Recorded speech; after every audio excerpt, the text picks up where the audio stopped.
What if everything you've been told about motivation is wrong? That waiting to feel ready is the T1 reason people fail. Here's the comfortable truth.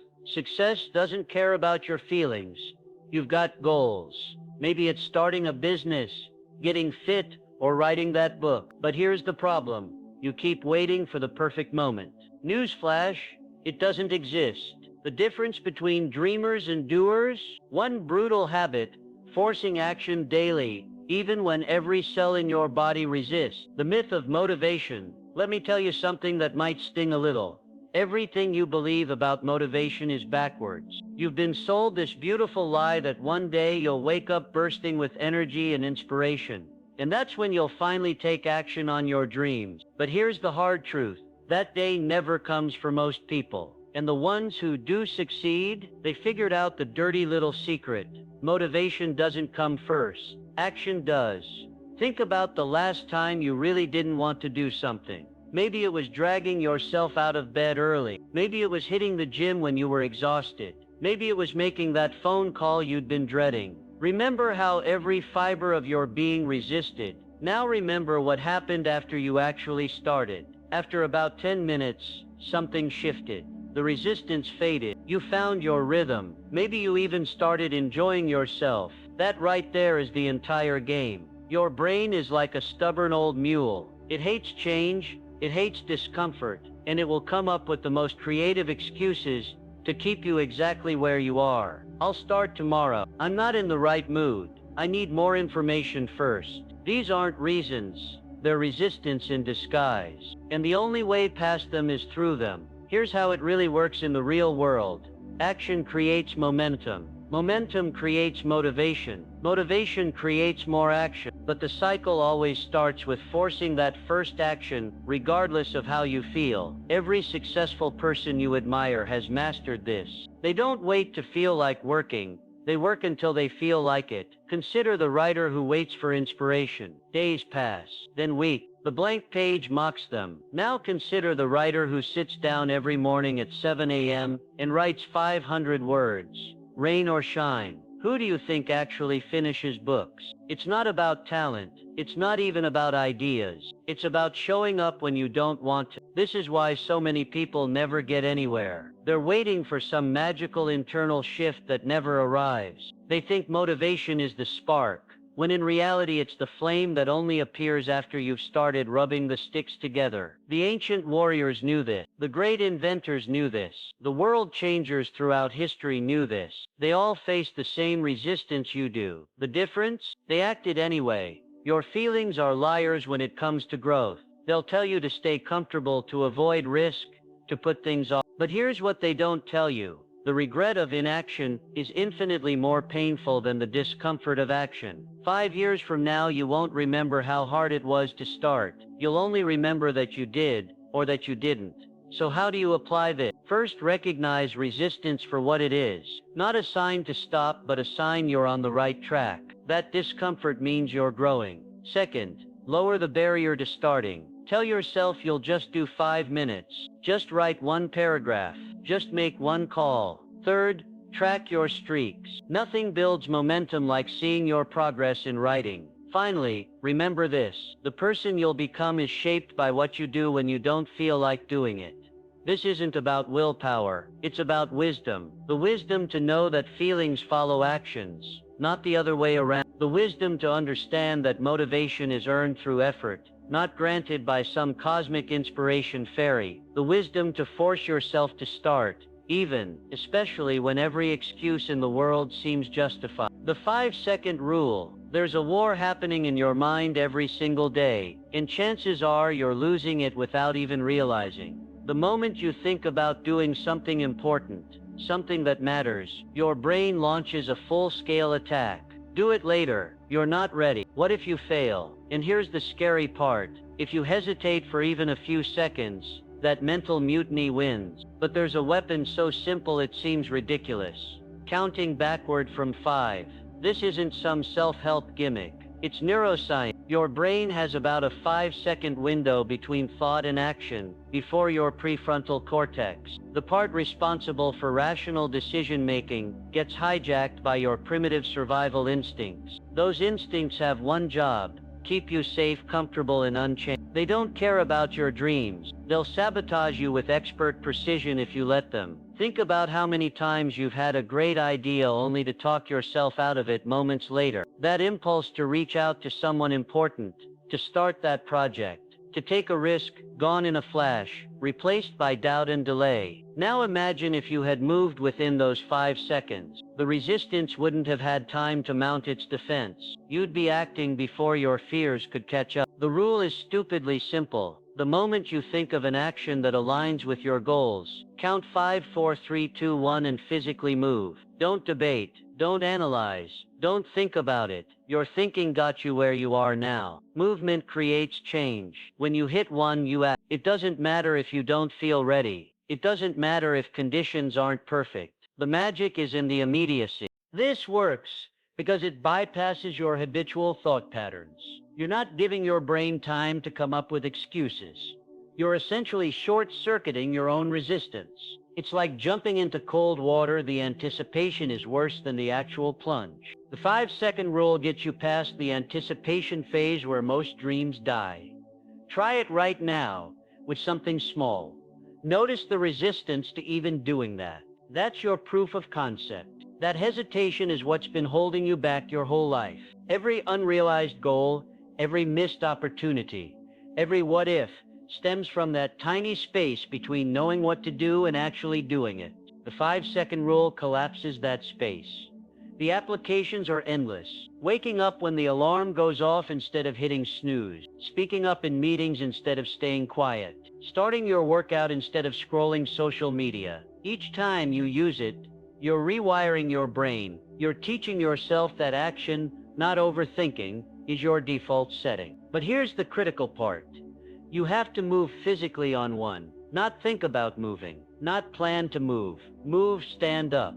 Pick up the phone. Open the document. Start typing. Action cements the rule. Without movement, it's just counting. Over time, something profound happens. You start catching your resistance in real time. You become aware of those micro moments of hesitation that used to derail you. And with practice, the gap between impulse and action shrinks until it barely exists. That's when real change happens. When you stop being a prisoner of your own hesitation. This isn't about becoming impulsive. It's about becoming decisive. The 5-second rule doesn't eliminate fear. It prevents fear from having veto power over your life. The doubts might still be there, but they're now background noise rather than the conductor of your actions. Start small today. Use it for tiny actions at first to build the habit. Then watch as this simple tool begins to change everything. The moments that define your life aren't the big dramatic ones. They're these tiny everyday decisions that most people let slip by. The 5-second rule ensures you seize them instead. It's like a tank of gas. The more decisions you make throughout the day, the more it drains. By evening, that tank is running on fumes. This is why you can resist junk food all day only to binge at night. Why you can be productive at work, but collapse into mindless scrolling at home. Decision fatigue is the silent killer of progress, and most people don't even realize they're suffering from it. Here's the brutal truth. Every time you ask yourself, should I work on my goal today? You're wasting precious mental energy. You're putting your dreams up for debate, and your tired, stressed out brain will usually vote no. The solution isn't more willpower. It's removing the decision entirely. You don't decide whether to brush your teeth each night, do you? It's just what you do. That's exactly how you need to treat your most important work. The most successful people in any field don't wait for inspiration or motivation. They don't consult their feelings each morning. They've made their commitments non-negotiable. Their calendar says write from 6-7 a.m., so they write. It says practice from 4-5 p.m., so they practice.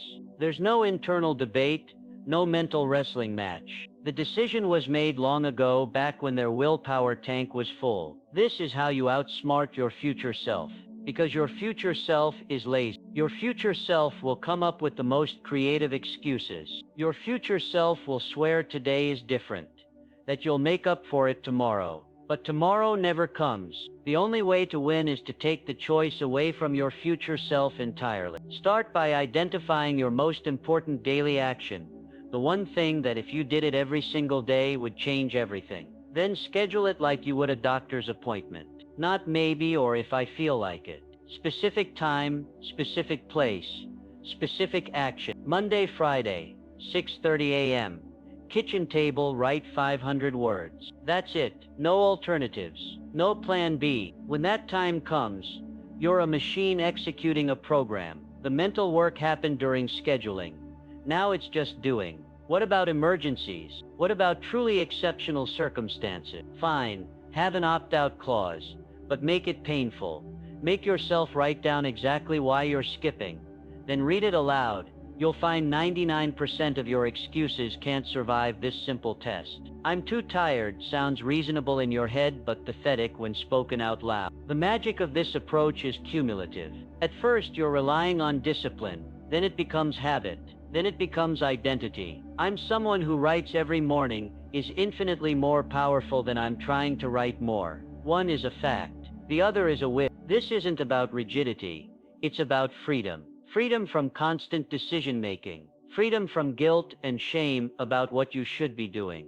Freedom from wasting mental energy on negotiations with yourself. All that freed up energy can then go toward actually doing the work rather than debating whether to do it. Your calendar becomes your external brain, your commitment device against your weaker future self. The more you trust this system, the more powerful it becomes. Miss one scheduled session. The system isn't broken. Just get back on track immediately. The schedule doesn't judge you. It just waits patiently for your return. Eventually, something profound happens. The scheduled actions stop feeling like chores and start feeling like privileges. You begin to crave them. The morning writing session becomes your quiet sanctuary. The evening practice becomes your meditation. What once required willpower now provides energy. But this transformation only happens through consistency. And consistency only happens when you stop deciding and start doing. The no 0 days mindset. Progress isn't about massive leaps forward, it's about never stepping backward. The greatest threat to your goals isn't lack of talent or resources, it's 0 days. Those days where you do absolutely nothing toward what matters. 1 0 day is harmless, 2 starts a pattern, 3 becomes a habit. And before you know it, weeks have passed with no progress. The solution is simpler than you think. Never let the chain break. The no 0 days rule is brutally simple. No matter what, do at least one small thing toward your goal every single day. Just one. One paragraph written, one sales call made, 1 minute of practice. The size doesn't matter, the consistency does. This isn't about making giant strides every day. It's about maintaining forward momentum, however microscopic. Why does this work so powerfully? Because action begets action. Inaction begets more inaction. When you take even the tiniest step, you keep the psychological thread connected. You remain the kind of person who works on their goals daily. But miss a day, that thread snaps. Now you're the kind of person who skips days. Restarting feels exponentially harder because you're not just restarting the work, you're restarting your identity. Think about physical fitness. Doing 10 push-ups daily does more for your discipline and eventually your physique than doing 100 once a week. The daily action maintains the connection. The weekly burst creates constant cycles of starting and stopping, which is exactly why most people never get anywhere.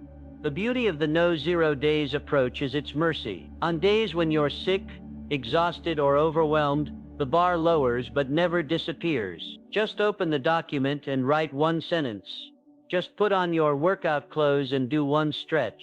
These micro actions seem insignificant, but they perform psychological magic. They keep you in the game. They prevent the mental resistance that builds during gaps in action. This method also solves the perfectionism problem. Waiting until you have enough time or enough energy to do something properly means you'll rarely do it at all, but anyone can find time for 1 minute of work. And here's the secret. Once you start, you'll often continue. The hardest part is always beginning. The no 0 days rule ensures you begin daily. Track your streak visually. Mark an X on a calendar for each day you maintain the chain. Watch as the row of X's grows. Your lizard brain will become oddly protective of this unbroken chain. You'll find yourself doing your one push-up at 11:55 p.m. just to keep it alive. This isn't silly, it's smart. You're hacking your own psychology. The rule also builds resilience. Life will knock you down. Emergencies will happen. Energy will flag. But with this mindset, you're never truly starting over, just continuing from where you left off. That mental difference is everything. 0 days create psychological barriers. Non-zero days maintain bridges. Over time, these tiny daily actions compound in surprising ways. That one paragraph per day becomes a book draft in a year. That one sales call per day becomes 365 opportunities. That 1 minute of practice becomes 6 hours of additional skill building over 12 months. Small becomes significant through consistency.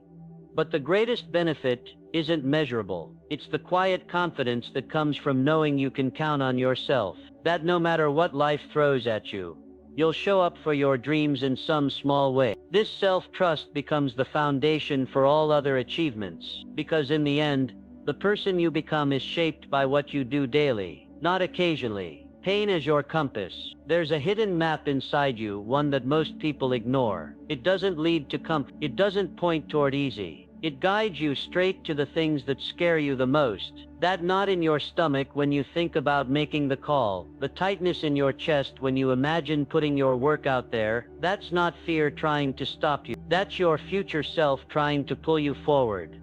Most people run from this feeling. They mistake it for a warning sign, when in reality it's a signal. The exact thing you need to do next is usually the thing you're most afraid of. The resistance isn't there to block you, it's there to show you where the gold is buried. The bigger the mental barrier, the more important the breakthrough on the other side. Think about the last time you procrastinated. Not the harmless "I'll do it later" stuff, the real gut-churning avoidance where you'd rather clean your entire house than face that one task. What were you avoiding? A difficult conversation, a creative project you care too much about, a financial reality you don't want to confront? That thing you're running from isn't your enemy, it's your teacher. This is why the most successful people seem fearless. They're not, they just understand something critical. Fear doesn't go away by avoiding it, it shrinks by facing it. Every time you do the thing that scares you, two things happen. First, the fear loses power. Second, your courage grows. It's like muscle, the more you use it, the stronger it gets. So how do you use pain as your compass? First, pay attention to what you're avoiding. The tasks you keep forgetting, the emails you leave unread, the opportunities you talk yourself out of. These aren't coincidences. They're flashing arrows pointing to your next growth edge. Second, schedule the scariest things first. Not after you've warmed up, not when you're ready. First, before your brain has time to talk you out of it. If public speaking terrifies you, volunteer to go first. If sales calls make you nervous, block them at 9. You'll quickly notice something fascinating. The anticipation is almost always worse than the act itself. Third, reframe the resistance. Instead of thinking, "I'm scared, so I shouldn't do this," start thinking, "I'm scared, so this must matter."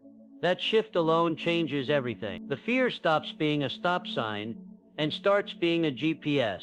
This isn't about becoming reckless. It's about recognizing that your comfort zone is where dreams go to die. The magic happens just outside it, in that space where your hands might shake a little, where your voice might crack, where failure feels possible. That's where you find out what you're really made of. Every major breakthrough in your life will come from doing something that initially felt impossible. The first time you spoke up, the first time you said no, the first time you bet on yourself. Looking back, those moments didn't break you.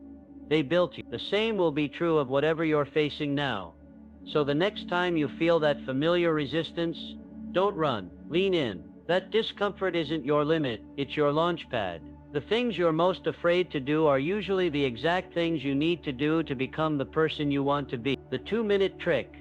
There's a lie your brain tells you every single day. You need to feel ready to start. It's complete nonsense. You'll never feel ready to write the book, launch the business, or make the life change. But here's the secret. You don't need to. You just need to start before your brain realizes what's happening. The 2-minute trick is how you outsmart resistance. It works because it's not asking you to climb the whole mountain, just to take the first step. Just open the document. Just put on your running shoes. Just write one sentence. These micro actions seem too small to matter, but they're everything. They break the spell of inaction.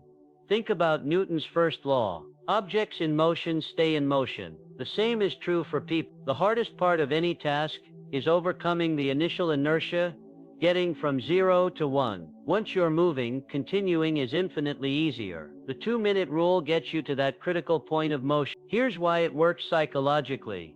When you tell yourself you only have to do 2 minutes, you remove the pressure. Your brain stops panicking about the hours of work ahead and focuses on the immediate manageable action. But here's what actually happens.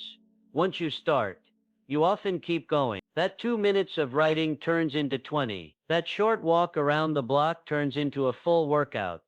The magic isn't in the time, it's in the transition from thinking to doing. Resistance thrives in the gap between intention and action. The 2-minute rule collapses that gap before resistance can mount its defense. Try it right now with something you've been putting off. Don't think about finishing, just starting. Set a timer if you need to. Notice how once you begin, continuing feels natural. The barrier wasn't the work itself, it was the starting. This trick is especially powerful for daily habits. Hate meditating? Do 2 minutes. Avoiding your inbox? Process 2 emails. The consistency matters more than the duration. Over time, those daily 2-minute sessions will expand naturally because you've removed the mental block around starting. There's a deeper lesson here about how we approach goals. Most people focus on the end result, the finished book, the perfect body, the successful business. But the only thing you actually control is showing up today. The 2-minute rule keeps you focused on the only moment that matters. This one. The people who achieve extraordinary things aren't those who never struggle to start. They're the ones who've learned to start despite the struggle. They know the battle is won or lost in those first few seconds of action. So the next time resistance hits, don't argue with it. Don't try to motivate yourself out of it. Just say, 2 minutes. That's all. You'll be amazed at how often those 2 minutes become your most productive hour. And even when they don't, you've still kept the chain unbroken, which is its own kind of victory. Remember, you don't need to see the whole staircase to take the first step. You just need to trust that once you start moving, the next step will appear. The 2-minute rule is how you prove that trust to yourself. One tiny courageous start at a time. Identity over goals. There's a fundamental flaw in how most people chase success. They set goals, clear, measurable targets, and then wonder why they keep falling short. The problem isn't the goal, it's the approach. Goals exist in the future. They're always out there, always just beyond reach. But identity lives in the present. It's not something you chase, it's something you embody. And when you shift from I want to be to I am, everything changes.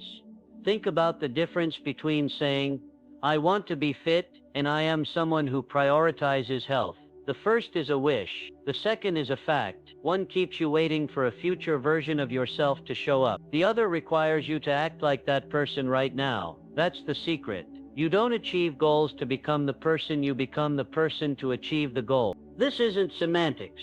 It's neuroscience. Your brain is wired to seek consistency between your beliefs and your actions. When you declare, I am a writer, your subconscious goes to work aligning your behavior with that identity. You start noticing opportunities to write. You naturally prioritize writing time. You begin to see yourself as someone who does the work, not just someone who wants to. Most people get this backward. They believe they need to accomplish something first before they can claim the identity. Once I publish a book, I'll call myself a writer. But that's like waiting to feel like a swimmer until after you've crossed the ocean. The truth is, you have to be the swimmer before you can make the crossing. Here's how to apply this. Name it, decide who you are becoming. Not I want to be confident, but I am someone who faces challenges head on. Act it. Ask yourself daily, what would the person I'm becoming do right now? Then do that thing. Prove it. Collect evidence. Every time you act in alignment with your new identity, reinforce. The fake it till you make it advice misses the mark. You're not faking anything. You're practicing a new truth before it feels fully true. A musician doesn't fake playing scales. They practice until the skill becomes natural. Identity works the same way. This is why habits stick when they're tied to identity. The person who says, "I don't miss workouts," isn't relying on motivation. They're protecting their self-concept. The writer who says, "I write every morning," isn't forcing discipline. They're being who they are. Your current identity was built through repeated actions. Your future identity will be built the same way, one small proof at a time. Every day you act like the person you want to become, you're casting a vote for that version of yourself. Miss a day, the world won't end. But get enough votes, and the election is won. The beautiful paradox: by focusing less on outcomes and more on identity, the outcomes come faster. When you are a healthy person, fitness results follow. When you are a creator, projects get finished. The goal becomes the natural byproduct of who you've become. So ask yourself today, who do I need to be to achieve what I want? Then start being that person. Not tomorrow, not when conditions are perfect, but now, in this moment, with your very next choice. The accountability lifeline: willpower is a myth. Not because discipline doesn't matter, but because no one's willpower is strong enough to withstand the endless temptations of modern life. The people who consistently follow through aren't more motivated than you. They've just stopped relying on motivation altogether. Instead, they use something far more powerful: accountability. Accountability transforms should into must. It takes your internal promises and makes them external. Suddenly, skipping a workout isn't just letting yourself down, it's letting down your training partner. Missing a writing session means explaining why to your mastermind group. The stakes feel real because they are real. There's a reason weight loss programs with weekly weigh-ins work better than solo dieting. A reason gym buddies achieve better results than lone exercisers. A reason startups with investors hit deadlines that side hustlers push indefinitely. When others are watching, your brain shifts gear. The part of you that's okay with mediocrity gets overruled by the part that cares what others think. But here's the catch: not all accountability is created equal. Telling your cat you'll write a book won't cut it. Effective accountability has three key ingredients. Visibility: someone or something is tracking your progress in real time. Consequence: there's a tangible cost to inaction. Consistency: the check-ins happen regularly before excuses take root. The simplest form: a daily text to an accountability partner listing what you'll accomplish. Not hope to, but will. The magic happens in the reporting, knowing you'll have to confess whether you followed through. More advanced versions raise the stakes. Financial bets: websites where you put money on the line lose it if you miss your target. Public commitments: posting progress daily on social media. Professional coaching: paying someone to hold your feet to the fire. The method matters less than the mechanism. You're engineering a situation where inaction becomes more painful than action. That's the sweet spot.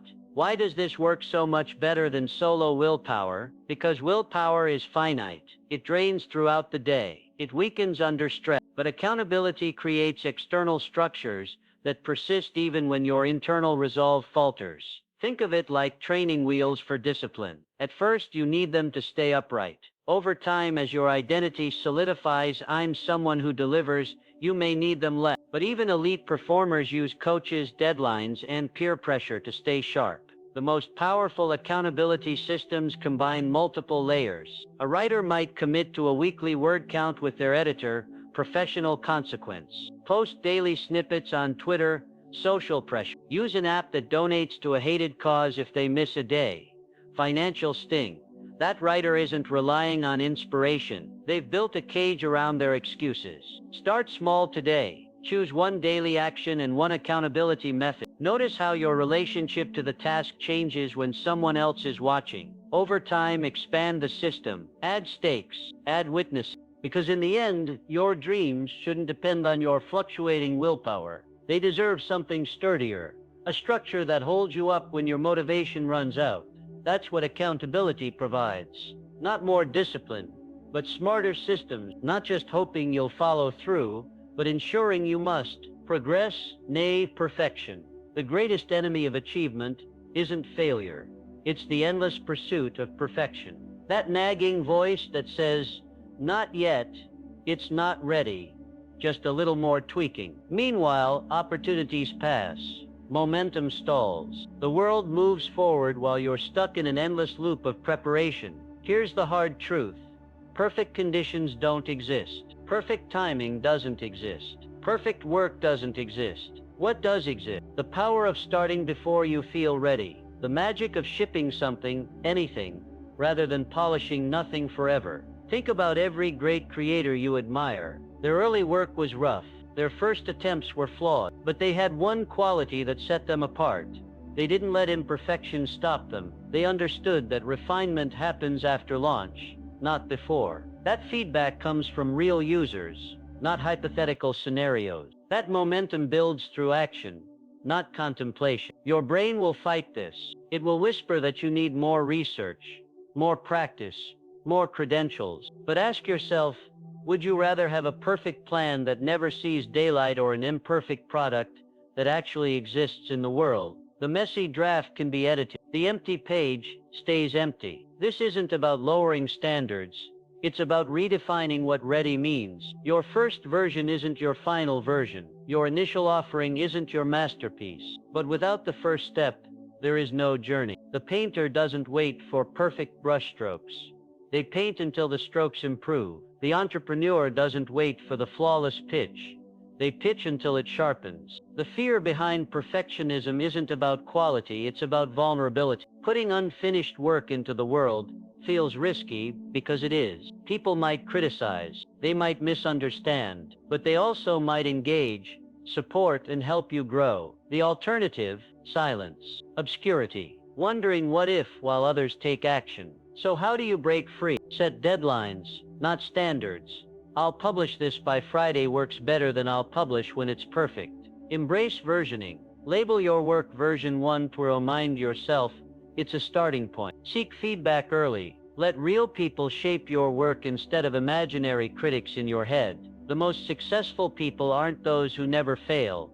They're those who fail fast, learn faster, and keep moving. Every overnight success has years of imperfect attempts behind it. The difference between them and everyone else, they didn't let not perfect become not at all.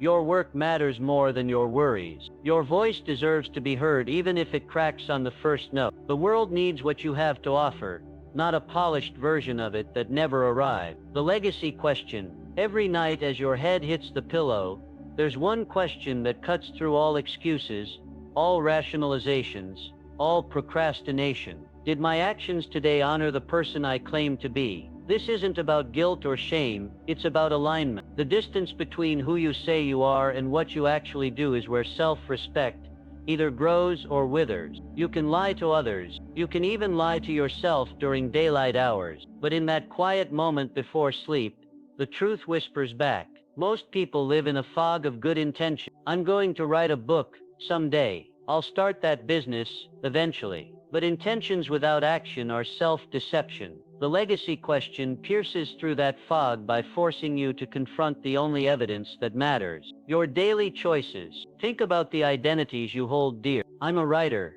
Did you write today? I'm an entrepreneur. Did you move your business forward? I prioritize health. Did your actions reflect that?